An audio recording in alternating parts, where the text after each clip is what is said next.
didatengin lagi sama dua singa ini. Singa betina kejar lagi. Dan ini saya berlari. Ketemu dengan singa jantan, dipotong lagi di tengah. Ini terbuka lagi jadi dua. Tinggal yang, kalau saya tidak salah, waktu itu 1-5. Ya, satu grup itu tinggal 5. Ini yang 5 saudaraku diperbuat yang sama. Dikejar lagi, tinggal 3 dan 2. Yang 2 dikejar tinggal 1 dan 1. Yang 1 dikejar, makan, habis. Ini caranya setan, caranya iblis, caranya singa. Ini rumah tangga yang lagi baik-baik, mulai dihantam di tengah. Mulai ada 2 grup. Ini grup mertua, ini grup menantu. Anak-anak suruh, lu prok mana, lu prok mana. Ayo sultan, prok mana. Ayo kalau prok mak, belum prok mak ceban. Lu prok mama lu, gua nggak mau kasih duit. Prok sini, wah prok mak semua, prok mak. Wah ini mertua, ini grup menantu. Nanti ini grup menantu dihantam lagi. Udah. Mulai terpecah, tinggal sendiri, jatuh. Saudara tahu otak pencurian sepeda motor di Banjarmasin adalah anak gadis umur 14 tahun. Saudara-saudaraku 14 tahun otaknya. Anak sekolah yang SMP itu otak pencurian sepeda-sepeda. Jadi saudaraku hati-hati. Ini jangan sampai anak kita ini dikejar sama si setan ini sampai ketangkep. Salah satunya ini yang ada di Sulawesi Utara kemarin. Sana juga ada pelajaran sesat sedang disorot juga oleh pemerintah. Di sana ada satu kelompok persekutuan doa yang mengatakan tanggal 9 September yang lalu Yesus datang. Dan semua pengikut-pengikutnya jual barang. Saya jadi aneh, kalau Yesus datang mau ngapain lagi jual barang? Benar nggak? Ya Yesus datang buat apa jual barang? Tinggalin aja barang. Ini nggak dijual-jualin katanya. Duitnya di deposito. Aduh ampun. Ini mah rajanya ngaco. Aduh Yesus datang mah udah duit udah nggak ada pentingnya saudaraku, deposito. Nggak ada orang lagi. Udah Yesus datang mah semua langit dan bumi akan lenyap kan.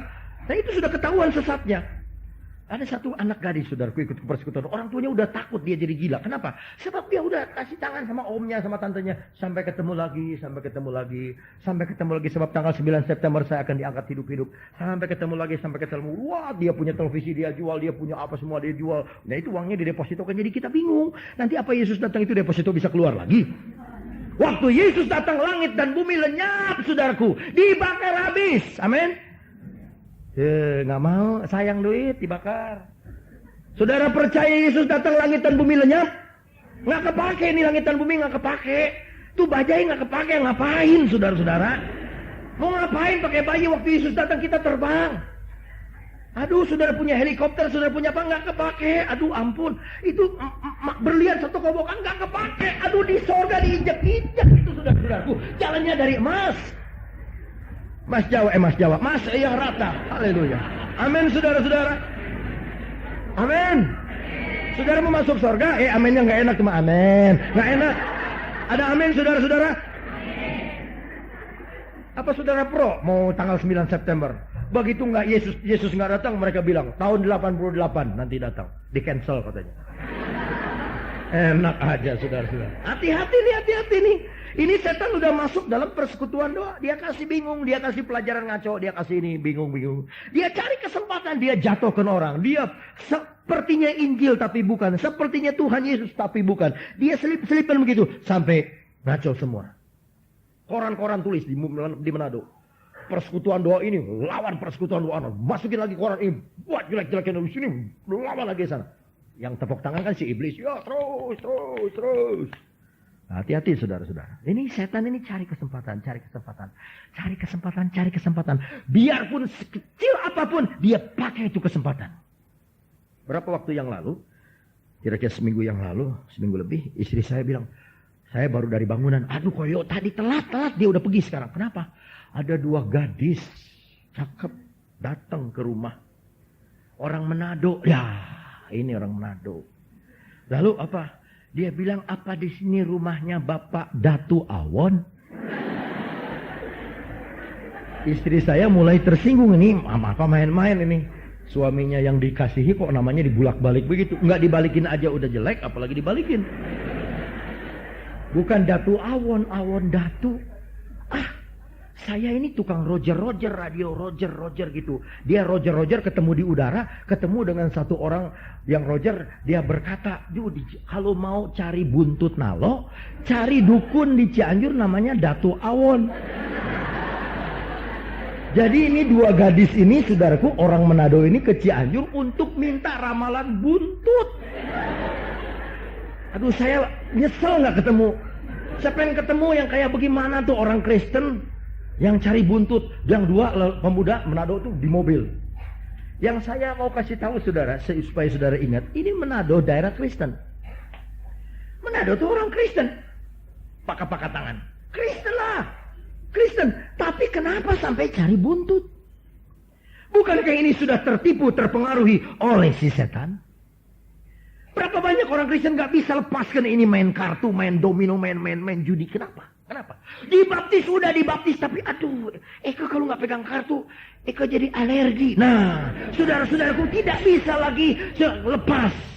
Sebab apa? Sebab dia tertipu oleh setan. Dan saya mau katakan, saudaraku, 2 Petrus 2 ayat 22. 2 Petrus 2 ayat 22. Kita baca dari ayat 20. Sebab jika mereka oleh pengenalan mereka akan Tuhan dan Juru Selamat kita, Yesus Kristus, telah melepaskan diri dari kecemaran-kecemaran dunia, tetapi terlibat lagi di dalamnya, maka akhirnya keadaan mereka lebih buruk dari yang semula.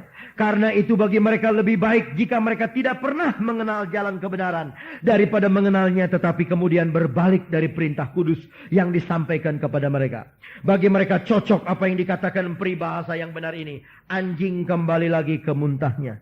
Babi yang mandi kembali lagi ke kubangannya. Saudara-saudaraku, sudah Kristen kembali lagi kepada dosa. Sudah Kristen kembali lagi kepada hawa nafsu seks. Sudah jadi anak Tuhan kembali lagi hidup yang tidak berkenan. Sudah Kristen, sudah ikut persekutuan, sudah dapat katekisasi, sudah jadi orang Kristen, sudah dapat baptisan, kembali lagi kepada hidup yang lama. Ini bahaya. Ini bahaya.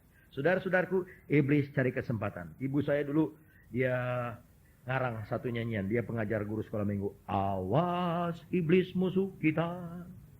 Awaslah iblis musuh kita. Dia jalan sini sana, dia buka suaranya. Awas iblis musuh kita. Lalu yang keduanya, dia jalan sini sana, dia buka telinganya. Awas iblis musuh kita. Jadi iblis itu rajin, lebih rajin dari orang Kristen. Dia jalan sini sana, dia buka telinga, dia buka mulut, dia buka telinga, dia buka mulut, dia buka telinga, dia buka mulut. Tahu nggak sekarang susah. Susah, duit susah, dagang susah. Dia buka mulut nih. Duit susah, dagang susah, segala-galanya susah. Pailit, berat, susah. Sukar, dagang susah. Lalu mulailah penyanyi-penyanyi Kristen ini ikut. Ya benar, susah. Amin, susah. Maka jadilah kur yang gabungan yang besar. Susah. Nah, iblis senang. Ketika firman berkata, jangan kamu takut, jangan kamu susah. Nggak percaya lagi. Sebab iblis sudah kuasai. Hati-hati. Mulanya sedikit-sedikit. Susah. Di Kanada, saudaraku, orang kalau jual sabun Lux, itu masuk di televisi. Iklan. Belilah Lux. Lux dipakai oleh 9 dari 10 bintang film. Belilah Lux. Lux dipakai oleh 9 dari 10 garong-garong. Belilah Lux. Dalam satu hari 40 kali televisi mengatakan buy Lux. Belilah Lux. Saudara tahu itu iklan yang pertama dengar itu ibu-ibu rumah tangga. Dia lagi masak, belilah Lux. Dia lagi ngendong anak, belilah Lux. Dia lagi jalan-jalan, belilah Lux. Jadi waktu dia belanja, dia beli Lux, saudara-saudaraku. Sebab dia dengar terus. Itu sebabnya anak Tuhan, kalau dengar suara si iblis, susah. Asalnya dia nggak ngomong, susah. Dia cuma susah. Pailit, berat, susah, uang susah, ini susah. Begitu dia ngomong, susah. Sebab apa? Saudaraku, yang dia ingat susah, sebab dia dengar suara dari iblis. Saudara-saudaraku, di dunia ini ada banyak suara. Di langit, di udara ini ada banyak siaran. Siaran radio Australia, siaran radio Singapura, siaran radio Inggris, BBC. Ada banyak. Saudara, kalau mau dengar radio, saudara hanya bisa dengar satu siaran. Yang mana saudara mau dengar? Kalau saudara mau dengar radio Australia, gelombang 19 Australia, sudah. Kalau saudara mau dengar BBC, gelombang 25. Kalau saudara mau dengar radio Singapura, gelombang ini. Nggak mungkin saudara satu radio tiga-tiganya keluar. Australia ngomong, BBC ngomong, saudara-saudaraku Indonesia ngomong, wayang golek ngomong, dari sana nggak mungkin. Satu gelombang, satu suara. Ini hati, ini radio kita. Iman kita ini mau kemana? Iman kita arahkan kemana? Kalau iman kita arahkan kepada suaranya si setan, apa yang keluar? Susah, susah, susah, susah. Itu sebabnya Petrus berkata, lawanlah dia dengan imanmu. Lawan dia dengan imanmu. Jangan dengar suaranya. Jangan dengar, saudaraku, bohongnya. Jangan dengar dustanya. Iblis itu mau bikin kita khawatir, kita bimbang, kita khawatir, kita kecewa, kita susah, kita benci, kita marah, kita kesel, kita marah-marah, kita morang-maring. Itu iblis. Jangan terima, jangan mau. Bodoh amat. Iblis bilang, marah. Ya udah gue marah. Oh, bodoh, saudara. Iblis bilang, lu susah. Ya udah gue susah. Jangan mau. Kita lawan dengan iman. Kita lawan dengan iman. Malam hari ini, saudaraku, saya tidak panjangkan firman Allah. Di mana iman saudara? Di mana iman saudara? Nyanyian kita semua udah sama nih. Nyanyian kita udah nyanyian susah. Saya dengar aja orang ngomong, oh bis sekarang bro, susah, duit itu susah. Sama lagi nih. Kita dengar lagi sini. Aduh, koyo, wah sekarang mah, tahu nggak? Aduh susah, waktu susah. Ya, vokal grupnya lagi nih juga. Kita dengar lagi satu bapak, aduh bro, aja deh sekarang bisnis sekarang. Kenapa? Susah. Udah ketipu. Memang ini iblis dia cari kesempatan, saudara. Biar bensin 10.000 1 liter. Bapak kita di sorga bisa kasih uang buat saudara buat beli bensin. Nggak percaya amennya tuh, amennya minyak tanah, amen gitu. Amin, saudara-saudara. Dikasih bensin milih minyak tanah. Haleluya. Super lagi bensinnya, saudaraku. Biar 10.000 1 liter. Tuhan punya uang banyak. Dulu saya dengar mama saya bilang, dulu katanya itu beras sebengol. Saudara tahu sebengol yang kayak gimana? Paling-paling yang pakai ngerik-ngerik itu benggolan ada. Tapi harganya kayak apa kita nggak tahu. Rendah sekali. Sekarang beras kilonya berapa? Kita, saudaraku, dapat bantuan. Ya, daripada Tuhan. Dapat bantuan. Nah itu orang di transmigrasi. Satu pendeta saya kasih 100 kilogram beras. Satu pendeta saya kasih. 20 pendeta saya kasih. Satu pendeta saya kasih 100 kilogram beras. Ada di sana. Dia nggak pernah minta-minta sama saya. Kenapa Tuhan gerakan saya ke sana? Kenapa Tuhan? Itu hamba Tuhan. Jadi saudara jangan takut. Kalau Tuhan bisa gerakan burung gagak kasih makan sama Elia, Tuhan bisa gerakan langganan-langganan. Saudara tahu pasang iklan yang paling murah tapi berguna? Sembayang. Saudara mau pasang iklan di Kompas, aduh duit keluar, saudaraku hasilnya kurang. Sembayang. Saudara tuh tahu sembayang? Saudara berkata, Tuhan tolonglah, saya punya ini mau dijual, saya punya ini mau dijual, barang-barang ini mau dijual. Oh, Tuhan bilang, oke. Dia gerakkan orang. Lu lewat jalan ini. Orang tuh pagi-pagi dia habis makan bubur ayam, dia lewat jalan ini. Ini rumah bagus ya. Tok-tok itu, mau dijual nggak? Tuh, saudara-saudara. Ini bagus nih, mau dijual nggak? Tuh, semua digerakkan sama Tuhan. Digerakkan sama Tuhan. Jangan dengar suara setan. Di Surabaya saya sudah pernah saksikan ada satu toko kaca. Bukanya jam 10. Sampai sekarang saya ketemu adiknya. Pendeta. Saya bilang, itu kakakmu masih buka toko kaca? Masih. Masih jam 10 buka? Masih. Jam 7 pegawainya dia kasih firman Allah. Bedstone dia kasih firman. Sampai jam 10, 3 jam. Bedstone dengar firman Allah. Tiap hari jam 10 buka. Itu langganan udah berjejer, saudara. Pak, Mas, kenapa belanja di sini? Loh itu toko kaca, itu toko kaca, itu toko kaca, itu toko kaca. Kenapa belanja di sini? Ah nggak tahu kalau saya belanja di sini. Senang aja kacanya nggak pecah-pecah. Dan apa yang terjadi saudara-saudaraku? Toko kaca yang lain buka jam 6, buka jam 6. Rampok yang masuk. Secara ekonomi 3 jam buang waktu. Ini buka toko, buang waktu 3 jam. Padahal 3 jam ini dia pasang iklan sama Tuhan. Dia berlutut, dia bawa firman Allah sama pegawai-pegawainya. Siapapun diharuskan mau kerja di toko ini ada syaratnya. Dengar firman Allah tiap hari.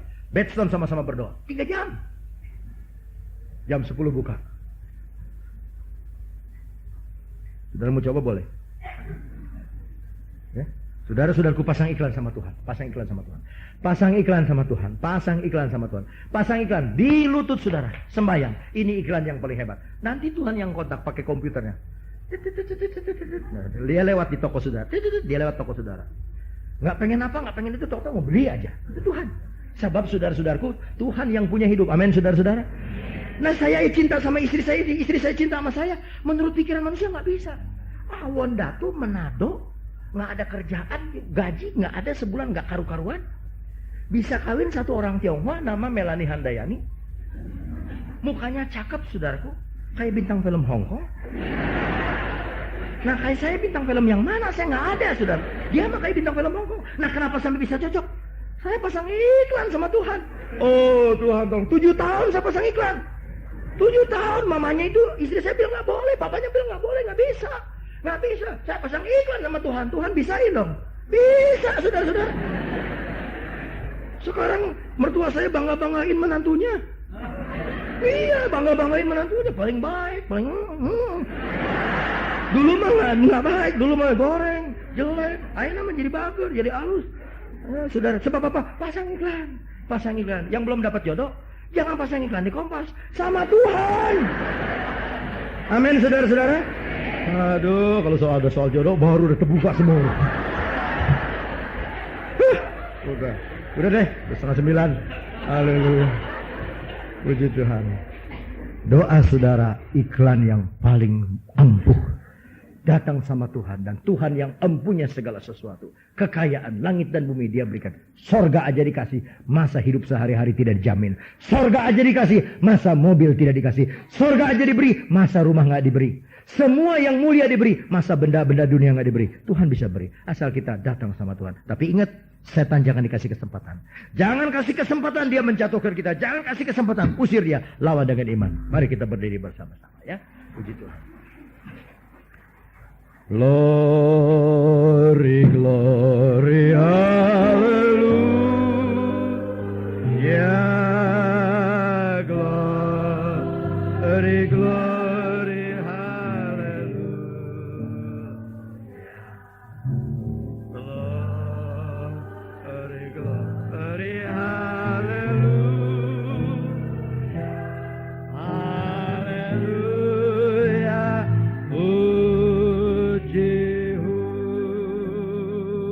Menang, haleluya. Menang, haleluya. Menang, haleluya.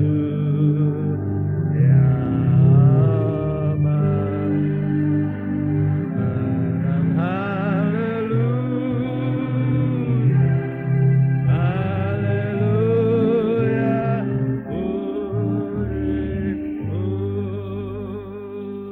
Dia terlebih,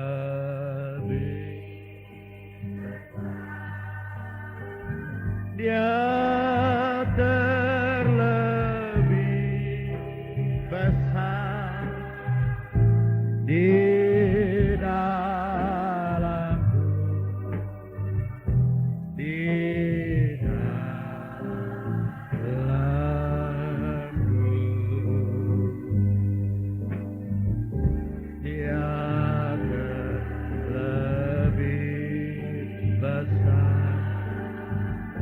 Dia terlebih besar di dalamku, selama.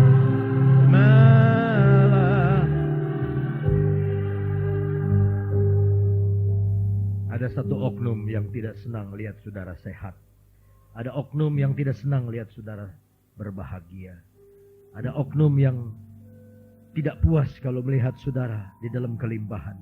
Itu oknum namanya iblis, setan. Dengan berbagai cara dia bisikkan kata-kata kekhawatiran, ketakutan, kebimbangan, kebencian, kemarahan, kekalutan pikiran, keraguan-raguan dalam hati saudara. Dia teriakkan setiap hari kata-kata kelemahan, kecewa, keputusasaan, supaya saudara mundur dari Tuhan. Tapi biar nyanyian ini mengangkat saudara. Yesus lebih besar. Yesus lebih besar daripada segala sesuatu yang di luar kita. Jangan izinkan, jangan beri kesempatan kepada setan. Jangan beri. Izinkan firman Allah mengontrol hidup saudara. Izinkan firman Allah memerintah hidup saudara. Jangan izinkan setan membisikkan perkara yang menakutkan. Tapi biarkan firman Allah membentuk saudara. Dan nyanyi sekali lagi, saudara Markus Purnama maju ke depan berdoa. Dia terlebih besar, dia terlebih besar,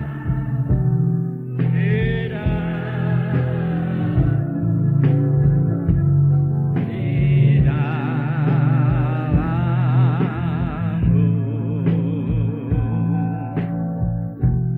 dia terlebih besar. Oh, dia, haleluya, Engkau lebih besar dari segala perkara dalamku selama-lamanya. Kita mengangkat tangan kepada Tuhan. Kita mau menyerahkan segenap tubuh, jiwa, dan roh kepada Tuhan. Kita mau menyerah kepada pimpinan Roh Kudus agar iblis tidak berkuasa untuk masuk di dalam kehidupan kita. Dia, haleluya, haleluya, haleluya. Engkau terlebih besar.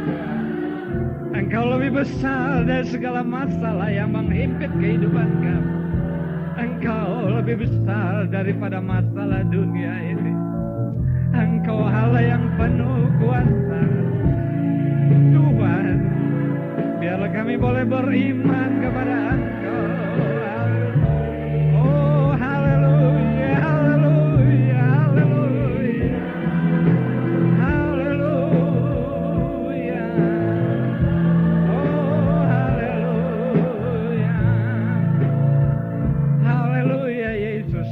Kami memuji syukur kepada Engkau Tuhan. Kami bersyukur akan Allah yang baik. Kami bersyukur akan firman Allah. Engkau memperingati kepada kami semasa kami boleh hidup di dalam dunia ini Tuhan. Supaya kami siap dan waspada. Karena firman-Mu menyadarkan kami bahwa kuasa kegelapan senantiasa mengintai-intai kehidupan kami. Tetapi ya Tuhan, kami sudah menyerah kepada Engkau pada saat ini. Kami menyerahkan seluruh kehidupan kami, seluruh masalah rumah tangga kami, masalah pekerjaan kami, masalah kehidupan hari-hari, masalah anak-anak kami Tuhan, kepada Engkau. Biarlah penyerahan ini dengan tulus dan ikhlas kami boleh lakukan kepada Engkau Tuhan. Karena tangan-Mu tidak pernah pendek, telinga-Mu tidak pernah tertutup untuk mendengar doa-doa kami ya Tuhan. Tergantung keadaan kami, apakah ada iman kami kepada Engkau. Malam hari ini Tuhan, kami boleh rasakan begitu indah suatu peringatan yang manis lewat firman Allah yang Engkau sudah salurkan lewat hamba-Mu Tuhan. Kami berdoa kepada Engkau Allah Roh Kudus, supaya tiada seorang pun yang hadir malam hari ini boleh luput dari jangkauan firman Allah. Kami boleh menyadari Tuhan, bukan hanya senang-senang akan dengar firman, tetapi kami belajar dari firman itu. Karena firman itu merupakan kebutuhan dalam hidup ini. Tuhan, Engkau tolong, supaya kehidupan ini boleh menjadi suatu praktek yang nyata, menjadi suatu kesaksian Tuhan, bahwa kami memuji Engkau, bahwa kami menyembah Allah yang hidup. Engkau tolong Tuhan tiap-tiap kami. Engkau tolong anak-anak-Mu sekalian yang berada di dalam kebimbangan, kerisauan, menghadapi masalah-masalah hari-hari yang mencoba mengintai nyawa kami untuk direnggut kepada kuasa kegelapan. Tetapi kami tetap menyerah kepada Engkau Tuhan. Terima kasih Tuhan, firman yang indah malam hari ini meteraikan dengan kuasa Roh Kudus, bekerja lebih jauh Tuhan, supaya kami boleh setia belajar dari firman Allah, bagaimana kami harus hidup, karena firman-Mu ialah yang menyelamatkan. Karena benih firman Allah Engkau sudah taburkan untuk menyelamatkan kami, supaya kami tidak jatuh di dalam dosa dan pencobaan, melainkan kami boleh terangkat Tuhan kepada hadirat Engkau, dan kami boleh terpilih sebagai orang-orang yang dipilih Allah, menjadi anak-anak Allah, anggota keluarga kerajaan Allah, dan kami boleh mendapat keselamatan daripadamu. Terima kasih Tuhan, dari jauh Engkau sudah kirim hamba-Mu untuk menjadi salurkan berkat firman Allah bagi kami. Engkau juga beri kekuatan kepadanya, hikmat, akal budi, marifat dari Bapa di sorga, untuk terus memberitakan sukacita firman Allah. Terima kasih Tuhan, terima kasih.